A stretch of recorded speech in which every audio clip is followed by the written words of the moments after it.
If you're shopping for a used boat, you're going to want to avoid these 5 things, or you may have a complete nightmare on your hand. What's up, guys? This is Mitch from Boardco. Today, we are going to be breaking down the 5 different things that you are going to want to avoid like the plague when you are looking at buying a used boat. Now, where do I come from? How do I know this? I'm Mitch Mann. I'm the CEO of Boardco. I have spent 20 years in the boating industry, buying, selling, trading in, and doing service work on thousands of different inboard boats, and run one of the largest inboard boat dealerships in the country. So I've had experience with every single brand, every single thing you could possibly imagine. And I have seen just about every single scenario you could possibly think of when you're looking at boats, whether that be swamped, damaged, salvage type things coming through auction, major insurance claims, all kinds of stuff.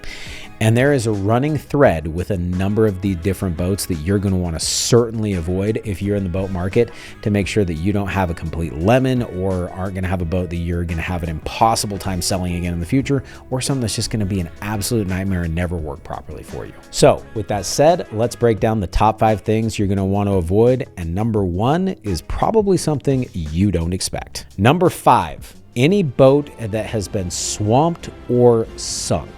Now, you may be thinking, why would I buy a boat that's been swamped or sunk?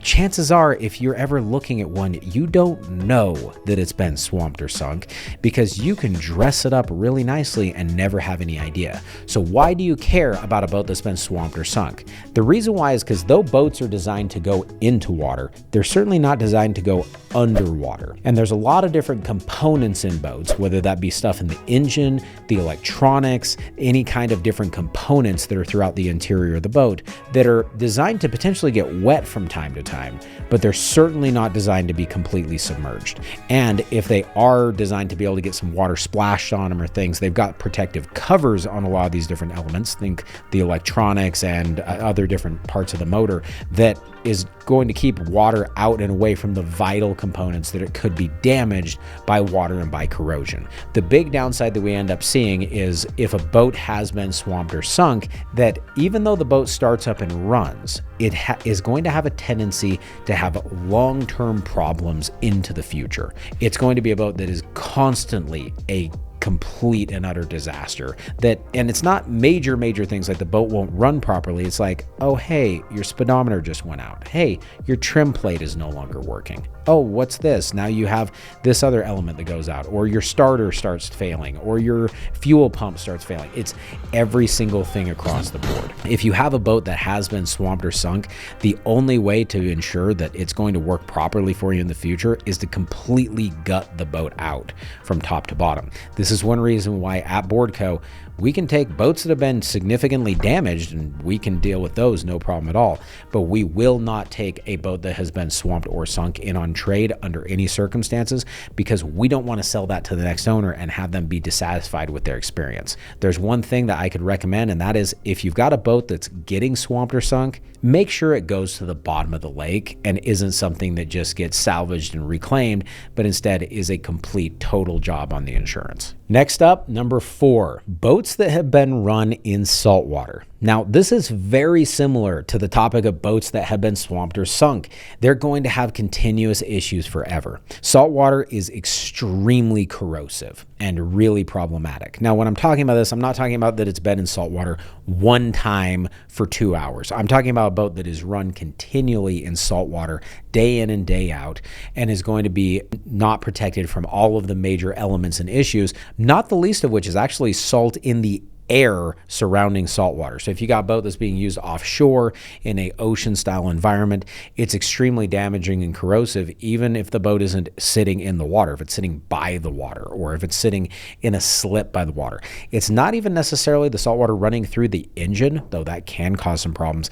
It's mainly the issue that it has on all of the other components throughout the boat. We're talking electronics. We're talking all of the different gauges and instrumentation. We're talking about all of the accessories and items systems that are running throughout the boat, really anything that's got any kind of metal at all, you've got a bit of an issue. Most of these boats are not designed with purely stainless steel components, and they'll work for a saltwater environment. And I will even add boats that still have problems. You have to have a boat that is completely over the top built out and done for a saltwater environment to be safe. Even saltwater edition packages or boats that are coastal editions are going to be prone to having some of these issues, though they are far less prevalent for these different boat models. So if you're going to be in saltwater, get one of those. It's a great pick. But if you're not using the boat in saltwater conditions, you want to make sure that you get a boat that hasn't been used in saltwater entirely. Now, if the boat's been run in saltwater a couple times or been run in brackish water from time to time, it's not a big deal as long as the boat's been flushed out. Just make sure that you don't get something that's been run in saltwater regularly and expect it to run the same in freshwater and be a perfectly clean boat with not any issues. It's going to be a boat that's prone to problems. Item number 3, boats that have not been thoroughly inspected and checked out. Now, I mentioned in number 5 that you probably won't even know if a boat has been sunk. The same type of thing applies to a boat that's been in saltwater. You, with an untrained eye, would probably look at the boat and go, hey, this looks pretty great overall. You could even look through some of the compartments and not think that there's any kind of an issue. If you are looking at buying a used boat, especially one that you don't know the owner or know much history about the boat, I cannot recommend fully enough to have the boat inspected by a trained service technician that can perform a full diagnostic on it, including compression tests, and make sure that the boat is going to work properly. Now, we're maybe talking about two different things. If we're talking about a year-old boat that is still under warranty, you may not necessarily need to get full compression tests done on it. If you're looking at a 2007 boat that's 17 years old, you're going to want to make sure that you thoroughly check through that with a certified mechanic. They're going to be able to tell you if the boat's been swamped. They'll be able to tell you if the boat has been in saltwater. They're also going to be able to tell you if it's got other underlying issues, as well as there's certain boats that just have problems that are from a certain time period, a certain model year with a certain engine that's in it. You're not going to know that information, and you can go dig through a bunch of threads online, but even that information is very unreliable. If you go to a trained service technician that really knows what they're doing, that they can go through and inspect, and they have experience with a lot of boats, they'll be able to tell you all of the good, the bad, the ugly, all of the pitfalls that you may run into, and just make sure that you know exactly what it is that you're purchasing. I want to say no boat out there that's used is perfect, but what you want to avoid is overpaying for a boat that you're going to have problems and issues with in the future, and going through and having it thoroughly inspected is a great way to make sure that that's not going to happen, or at least dramatically reduce the possibility that that is going to happen to you in the future. Number 2, boats that have too high of hours, but more importantly, boats that have too low of hours. Now, this is a little bit of a sticky topic, and there's a lot of opinions on it, but I've dealt with thousands and thousands of boats, and I can tell you that there is a pretty clear running theme, and that is this. Boats that have higher hours than average tend to actually have less issues than boats with average hours or below average hours. Why? Because everything stays lubricated, everything stays running smooth, and generally speaking, the guys that use their boats a lot also happen to take care of them really well. Now, obviously, there are exceptions to this. There's boats that have high hours that have significant problems. There's boats that have low hours that have significant problems. There's boats that are brand new that have significant problems. But if you're buying a boat, it's okay to have a boat that has average hours. It's also okay to have a boat that's got a little bit above average hours. Now, there are boats that have too high of hours. So average use on a boat is roughly about 75 hours a year. If you're buying a boat that's got significantly more than that, now I'm not talking about 100 hours a year, 125. I'm talking about boats that have 400 hours a year that are put on them. So after 3 years, the boat has over 1,000 hours. Chances are the boat is actually not going to have any mechanical issues or problems. In fact, it might actually be one of the best running boats you'd ever run into. That said, you are definitely going to have some depreciation from a resale perspective. So if you're going to buy a boat with higher hours, just understand what you're getting into and make sure you're getting the right price. It's okay to get a boat with higher hours. You just don't want to pay a lot or pay a premium for a boat with high hours. To give you some perspective, I have a direct drive tournament ski boat that I bought used. And when I bought it used, it was a 2016 that had 960 hours, and I bought the boat in 2020. So you're welcome to buy a boat that's higher hours like that. Just know and understand what you're getting. So I wasn't worried about the depreciation on the boat. I wasn't worried about the running quality of the boat. I wasn't worried about the hours. I just wanted to make sure that I got the right boat, and that one came in with the right boat at the right price. That was exactly what I was looking to try and get. So the hours didn't scare me. That said, if a boat's got like 4,000 hours, maybe you need to worry. But in case you're wondering, most of the modern surf boats or ski boats, they will run for between 2,000 and 6,000 hours without any major issues. So just keep in mind, the boat's going to have plenty of life almost regardless of when you buy it with however many hours. Just make sure that you're paying accordingly, just primarily for resale purposes. Now, with that being said, the bigger caveat is boats with too few of hours. Once again, I'm not talking about boats that have 30 hours a year being put on them instead of 75. I'm talking about boats that are 10 years old that have 70 hours, or something extremely low, a boat that is 15 years old with 100 hours, or even 5 years old with 40 hours. The problem that you end up having with these boats is that typically, if they have hours that are that low, they were used a handful of times with very large intervals in between. And when I say very large, I'm talking about not just months, but years in between. If a boat has not been used annually, the chances of it having significant issues goes up dramatically. They have high performance motors in them that have a lot of horsepower, a lot of torque. The boats are designed to be run. And when they sit and they settle, and everything settles into place. There's not lubrication running through,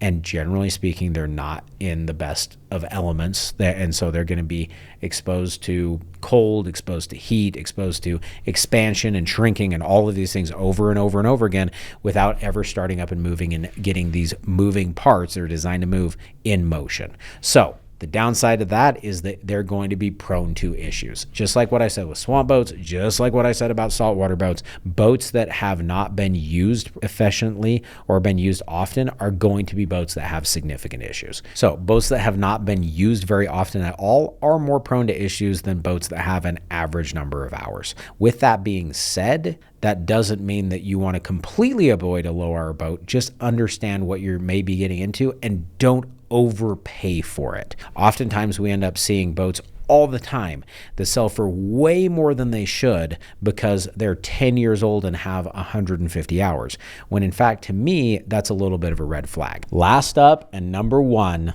is boats that have essential items that may not be able to be replaced. What I'm talking about here is I'm talking about older generation surf boats, boats that are the mid 2000s to, let's say, 2014 in a lot of cases, that have items, equipment, electronics, towers, different pieces, even motors that are not easily serviceable or cannot be replaced under any circumstances, and that would leave the boat completely inoperable if that single item were to fail. Now, back in the early 2000s, there were a lot of stuff products that were being built and that were being done by a number of different manufacturers and suppliers that were supplying the different boat brands with components and pieces. The trouble is that a large number of those component suppliers went out of business in 2008 to 2010, which means that the guys who built things such as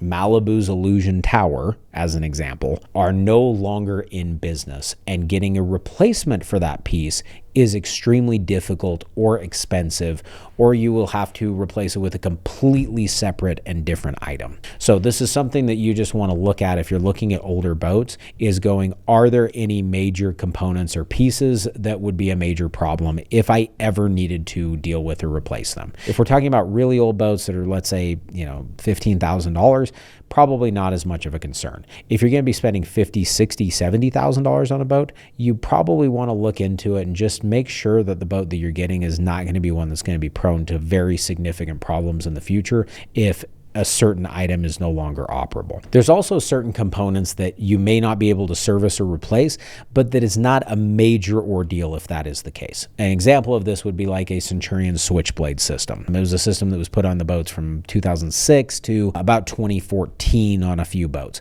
And it is a drag hardware device that pulls the boat down deeper into the water. The switchblade was great in its day. The manufacturer for it is no longer in business, and therefore getting some of the different components, particularly basically the actuators that go onto it is no longer possible. They're no longer available. So if you ever have an actuator go out on a switchblade, your switchblade is now inoperable and you're no longer able to use it. The nice thing about that is you can just remove it from the boat and you have a boat that like it didn't ever have a switchblade. So the boat's fully functional. You don't have use of the switchblade, but you're not going to have a boat that's a giant paperweight.